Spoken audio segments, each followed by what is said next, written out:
security of this new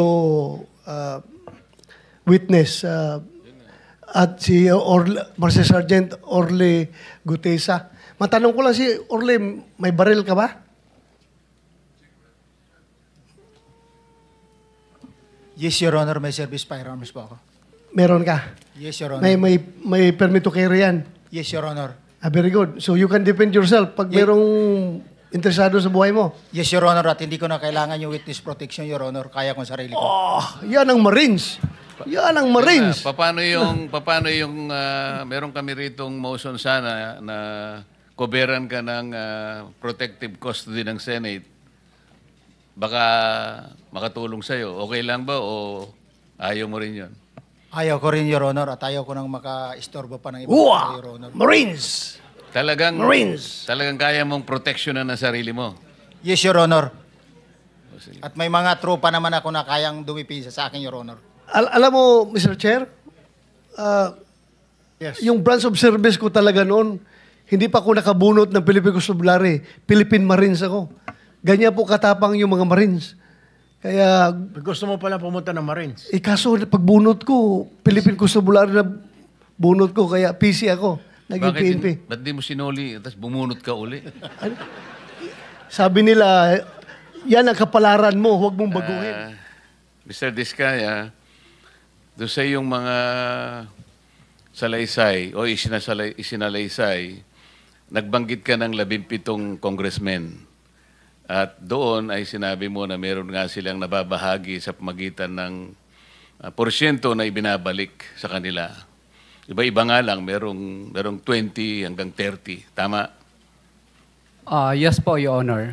At ang sabi mo, mapapatunayan mo ang lahat ng ito sapagkat meron kang ledger. Sinabi mo ba yun?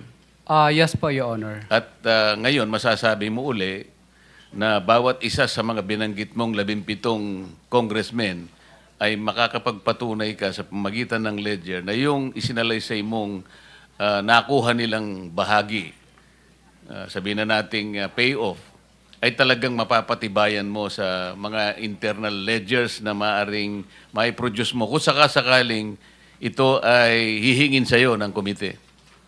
Yes po, Your Honor. Yung iba po kasi, chat po, tsaka calls. Pero yung chat, documented ba yun? Meron ka? Meron din po, Your Honor, pero wala po sa akin ngayon yung cellphone ko. Ibig ko sabihin, documentary evidence o kaya yung sa chat mo, mapapalitaw mo sa pamagitan ng dokumento o litrato na talagang merong nangyari na pagbibigay ng payoff. Yun lang kasi ang kailangang ma-establish natin. Yes po, Your Honor. Salamat. Mr. Gutesa, doon sa iyong bahagi ng iyong pagsasalaysay, binabanggit mo na minsan nakikita mo si John Paul at saka si Mark, ano bang pangalan, apelyido, Texay yata yung sinabi mo, na nagbibilang sila. Yes, Your Honor. Meron ba silang ginagamit na makina pagka nagbibilang? Bulto-bultong pera ito eh. Sa pagkakataon na yun, Your Honor, is walang makinang ginamit. Ano yung pagkakataong binabanggit mo? Yung during time sa Valle Verde 6, yung sa deliver ng 46 na boxes. Ito ba yung binabanggit mong pinakamalaking nakita mong bulto-bultong pagdi-deliver sa bahay sa Valle Verde 6? Yes, Your Honor. Pagkatapos, sabi mo, mula sa Valle Verde, dinadala sa bahay ni Congressman Saldico dyan sa may Horizon, sa may BGC. Yes, Your Honor. At sabi mo, mula sa 46 luggages, ang binababa nyo na lang ay 35. Yes, Your Honor. Sa Makatwid, merong diferensya na 11 luggages.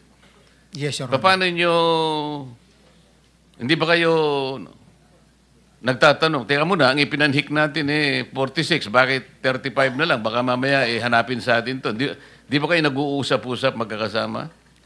Sa mga pagkakataon na yun, Your Honor, wala na kaming time para mag-uusap.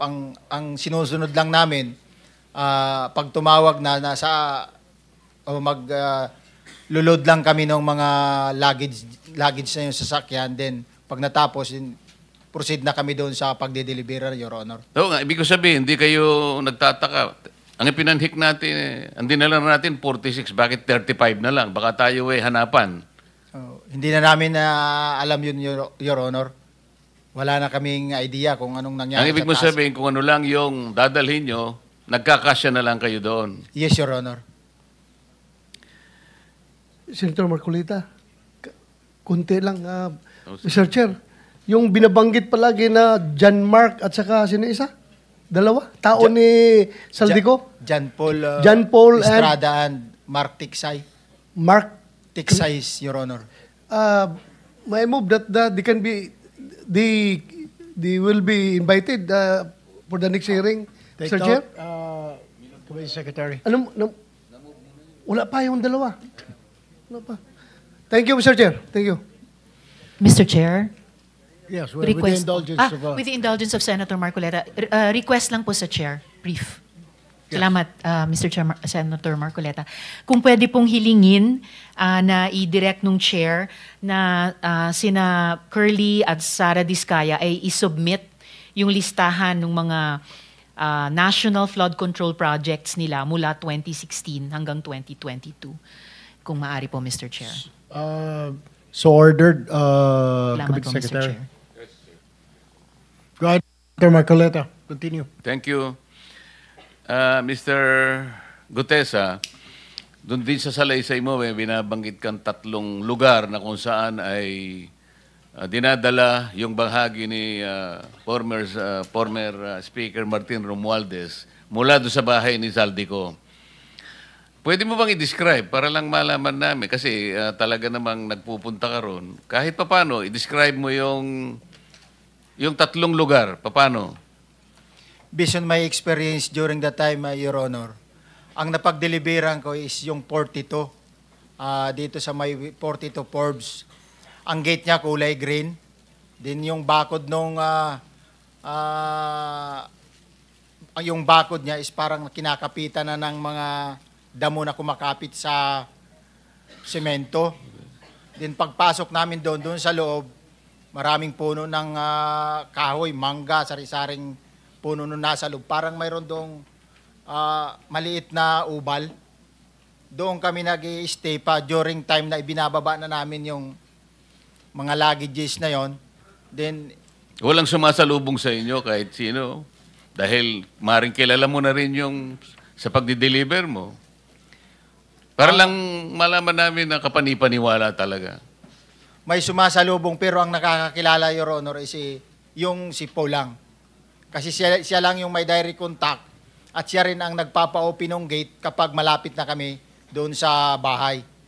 Yung pangalawang lugar, Yung pangalawang lugar yun yung sa Nara, yung sa sinasabi ko kanina, na yung sa 19, na dating bahay ni Michael Yang. anong itsura naman nun? White lang yun, Your Honor eh. Ano? Kulay white lang yung ano niya, pintura, Yung gate. yung gate.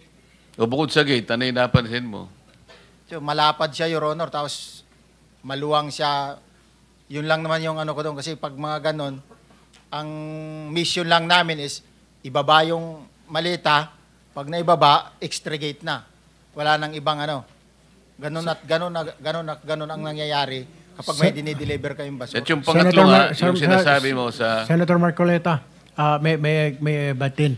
Yung pong sinasabi nyo kay Michael Yang, paano po nyo nalaman na kay Michael Yang po yun, na paano napunta kay speaker yun, na sinasabi nyo si speaker na may-ari? Sabi nila, nabili daw ni speaker eh. Sino nagsabi po sa Yung inyo? kasamahan ko rin mga security. Security. Ang nagsabi sa iyo na ito galing kay Michael Yang, kay speaker na ngayon. Opo, sir. Alright, thank you. Yung pangatlo, ito nga yung sa Aguado Street.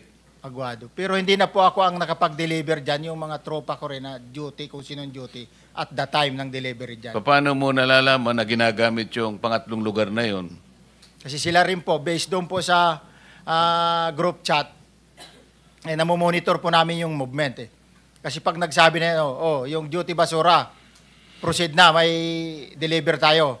Doon ko nalalaman na kung saan lugar at yun yung pagbabagsakan ng basura. Ano ba yung composition ng yung grupo? Kasi kanina sinabi mo, halos 90.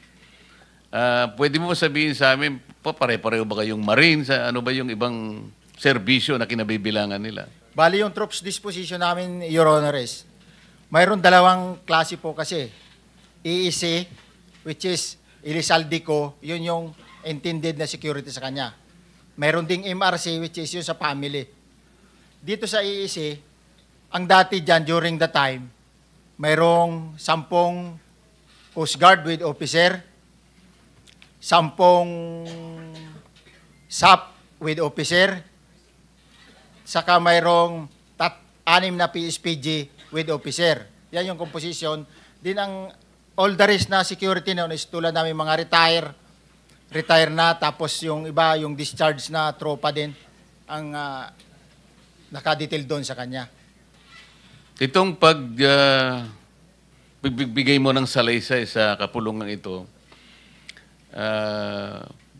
mari ba naming isipin na ito'y alam din ng mga naging kasamahan mo dito sa gawaing ito? Siguro po, Your Honor, alam nila. Dahil sa issue na ito, siguro namulat na sila kung...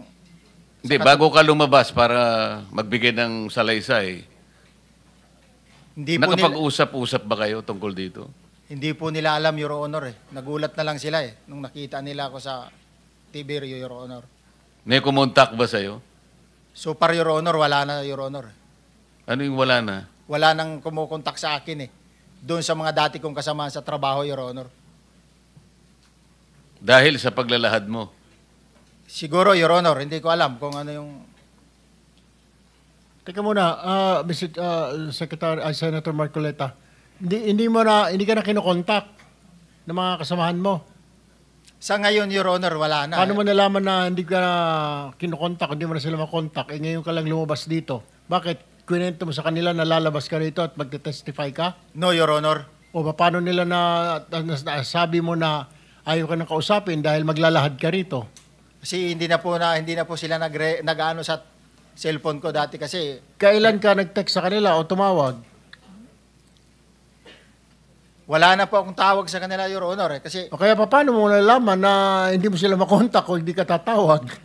ay pag tumawag po ako sa kanila, makukontak ko sila. Pero malamang hindi na ako nila sasagutin, Your Honor. Paano mo nalaman yan? Sinubukan mo na ba ngayong araw dahil ngayon ka lumantad? Hindi ko pa man nasubukan, Your Honor. So hindi mo pa alam kung makukontak mo sila? Hindi. So nasabi mo lang, sa palagay mo, hindi ka nasasagutin dahil lumantad ka. Yes, Your Honor. Sa palagay mo lang. Palagay ko lang, Your Honor. Thank you very much, Senator Marcoleta. Please continue. Kaya naman hindi mo sila makontak dahil nandito ka pa. Kasi bawal magtatawag dito, tama? Yes, Your Honor. Okay. Baka naman tatawagan ka mamaya, huwag ka masyadong mag-alala. Engineer Bernardo,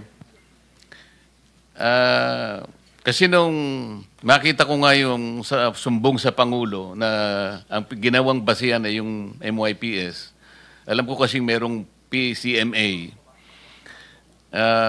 Nagpatulong din ako sa mga ibang kakilala natin at sa aking pagsisiyasat, nakakita talaga ako ng mga ilang bilang ng flood control projects. Talagang merong discrepancy ang mga coordinates.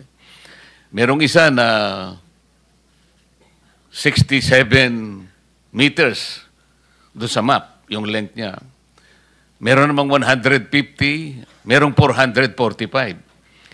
Ang ibig ba sabihin nun yung actual at saka yung sa MYPS, kung halimbawa 400 meters ang diferensya, di ba very, very significant? Masyadong malayo, hindi ba? Yes po, Mr. Chair. At sa ganong kalagayan, maaari nating sabihin na pati yung opisina ng Pangulo na misled dun sa pagkakabigay sapagkat yung MYPS hindi naman siya masyadong reliable. Tama po? Agree po ako, Mr. Chair, kasi yung MYPS po, planning lang po yun Hindi naman po yun yung... Yun nga, karaniwan yung MYPS, halimbawa, pagka NEP, magsisimula na yung mga preparatory dyan activities, ang gagamitin lang nila ay yung cellphone, tama? Opo, Mr. Chair. At kung halimbawa sa isang lugar mahina ang cellphone, pangkaraniwan medyo erratic din yung magagawa niyang coordinates, tama? Yes po, Mr. Chair. Kaya nga nung sinasabi po ng Yusek Kati na reliable yung PCMA na talagang parang capable pa na wala kanyang ghost project, masyadong mahirap paniwalaan kasi wala pala kayong satellite. as far as I know po, wala pong ganung satellite eh. Yun nga po. Kaya ang sinasabi niya na real time, mukhang hindi totoo. At sapagkat kayo ay dependent din kayo dun sa mga encoder sa baba. Tama? Yes po, Mr. Chair. Ang use normal po niya is there are authorized, let's say, project engineer po who can enter the system and encode data doon po sa PCMA. However, pagka po minsan, nagiging problema po namin yan na hindi po nag-update ng record. So, that is not the exact mismo na sinasabi namin talaga na dapat po real time, Mr. Chair. Hindi po nasusunod yung real time. Madam Coa, June 20, 2017, nung maging final and executory yung decision ng Korte Suprema, 140 million pesos. Tama. Sir, hindi ko po kasi alam yung binabanggit yung decisions. SBMA. Opo. Kanina, tinanong ko na sa Yes, iyo. sir. Opo. Kapag ka naging final and executory, kailan kayo magpa-file ng COE? Mag-i-issue? Pagka nag-final and executory na po, Your Honor, i-record na po ni accountant yun sa Ang kanilang sinasabi libro. ko, Opo, yung sir. COE. And then, sir, pag na-receive na po yung decision ng final and executory, ipapareceive po yan sa director or sa case po kasi nung binabanggit nyo, sir, dahil dumaan po sa Supreme Court ng commission proper po. Sila po ang mag-i-issue ng COE. Mr. Chair, wag mo munang yan yun. Kasi nahihirapan akong kumuha ng sagot sa kanya. Ipaliliwanag ko sa'yo.